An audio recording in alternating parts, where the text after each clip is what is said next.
Live Tamil செய்திகள்.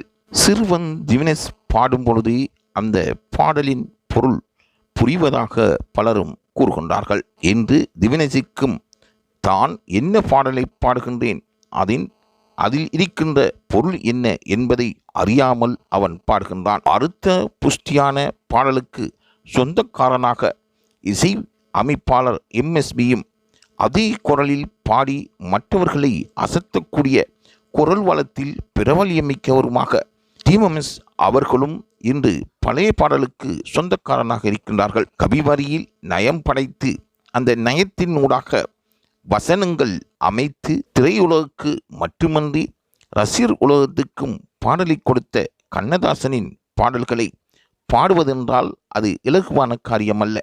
அந்த பாடலை மெருகூட்டி பாடிய MSB சவுந்தரராஜனின் குரலுக்கு ஈடாக மெல்லிசை மன்னரின் பரம்பரையில் வந்தவர் என்று சொல்லும் அளவுக்கு திவினேஷ் பாடி மற்றவர்களை மயக்கியிருக்கின்றார்.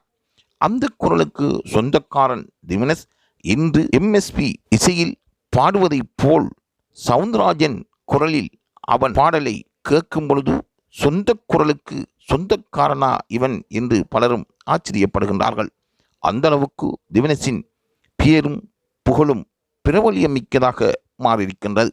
சரிகமபா மேடையில் அடுத்த புஷ்டியான பாடலை கொடுத்து மற்றவர்களை மயக்கும் வல்லமை திவினேஷுக்கு இருப்பதாக நடுவர்கள் சீனிவாசன் கூறியிருக்கின்றார். ஆகவே பலரின் வரவேற்பையும் ஆதரவையும் பெற்ற திவினேஷுக்கு பல மேடைகள் காத்து இருப்பதாகவும் அவர்கள் கூறுகின்றார்கள்.